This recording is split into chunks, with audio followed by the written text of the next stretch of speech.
Capacitor बना रखा है। तो कैपेसिटर का कैपेसिटेंस निकालने के लिए हम यहाँ पर देख पा रहे हैं कि स्मॉल ए रेडियस का मेटेलिक स्फेरिकल एक सेल है और बी रेडियस का एक मेटेलिक स्फेरिकल सेल है, और ऐसे में हम बाहर वाले को चार्ज क्यू दिए हुए हैं और अंदर वाले स्फेरिकल सेल की अर्थिंग की गई है। तो इस प्रकार इस स्फेरिकल कैपेसिटर का जो कैपेसिटेंस हुआ उसकी value 4 pi epsilon naught B square upon B minus A के बराबर हुआ। अब इसको हम आगे दो कैपेसिटर के रूप में रिप्रेजेंट कर सकते हैं। एक कैपेसिटर जो होगा स्मॉल ए रेडियस का स्फेरिकल सेल के साथ जिस पर निगेटिव चार्ज होगा, इस निगेटिव चार्ज की value minus A by B into Q के बराबर होगा,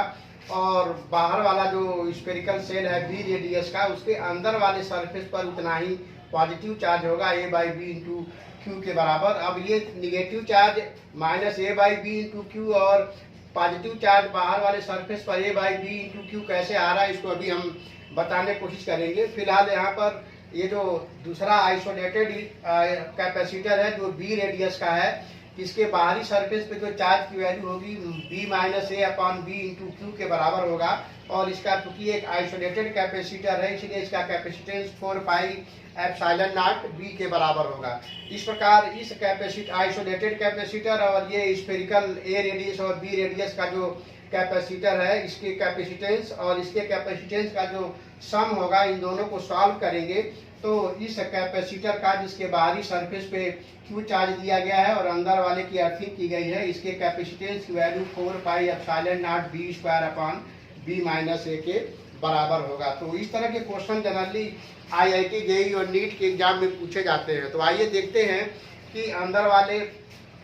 स्फेरिकल सेल पर negative charge minus A by B into Q कैसे आएगा और बाहर वाले स्फेरिकल सेल के अंदर वाले सरफेस पे positive charge A by B into Q कैसे आएगा। तो जैसा कि हम यहाँ देख पा रहे हैं कि ये अंदर वाले ए रेडियस का जो स्फेरिकल सरफेस है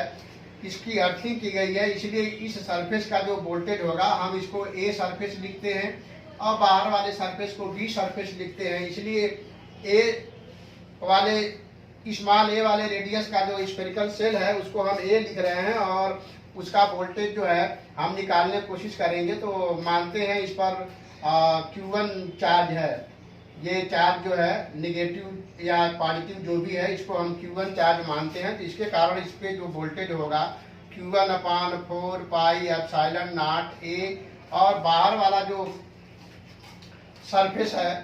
ये जो Q चार्ज है इस पर, इसके कारण जो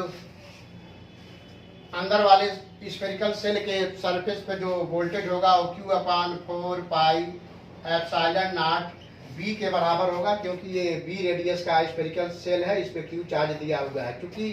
अर्थिंग की गई है ए वाले सरफेस का इसलिए इसका वोल्टेज जो होगा 0 के बराबर होगा, क्योंकि पृथ्वी का यानी अर्थ का जो वोल्टेज होता है हम उसको 0 मानते हैं। तो इसको जब हम सॉल्व करेंगे तो यहाँ पर हमको Q1 by A plus Q by B equal to 0 प्राप्त होगा, और यहाँ से Q1 की वैल्यू हम निकाल पाएंगे minus Q by B into A, यानी minus A by B into Q के बराबर। इस प्रकार जो ए रेडियस का स्फेरिकल सेल है इसके सरफेस पर negative charge minus A by B into Q के बराबर आएगा, और बाई इंडक्शन इतना ही बाहर वाले स्फेरिकल सेल के अंदर वाले सरफेस पर plus A by B into Q charge आएगा। अब चूंकि बाहर वाले सरफेस को क्यू चार्ज दिया गया है इसके अंदर वाले सरफेस पर A by B into Q charge आ रहा है, इसलिए यहाँ पर जो बी रेडियस का जो स्फेरिकल सेल है इस पर जो बाहर चार्ज होगा उसकी वैल्यू होगा Q minus A by B into Q, और जब इसको सॉल्व करेंगे तो ये Q into B minus A by B के बराबर चार्ज होगा, जो कि यहाँ पर हमने दिखाने की कोशिश किया है। तो कई बार जो है एग्जाम में ये जो बाहर वाला सरफेस है इसके बाहर वाले सरफेस पर और अंदर वाले सरफेस पर कितना चार्ज है वो पूछता है। तो जो आइसोलेटेड स्फेरिकल कैपेसिटर है उसके बाहर वाले सरफेस पर Q into B minus A upon B positive charge होगा, और इसके अंदर वाले सरफेस पर A by B into Q charge होगा, और जो स्मॉलर स्फेरिकल सेल है इसके सरफेस पर जिसकी अर्थिंग की गई है यहाँ पर उस पर negative charge a by B into Q के बराबर होगा। तो हम समझते हैं आप इसको काफ़ी अच्छे से समझ पाए होंगे। अगर आप इसका स्क्रीनशॉट लेना चाहें तो आप ले सकते हैं। तो इस तरह के क्वेश्चन जनरली IIT जेईई और नीट के एग्जाम में पूछे जाते हैं। तो हम समझते हैं इसको काफ़ी अच्छे से आपने समझा होगा। तो मिलते हैं नेक्स्ट वीडियो में, तब तक के लिए थैंक यू।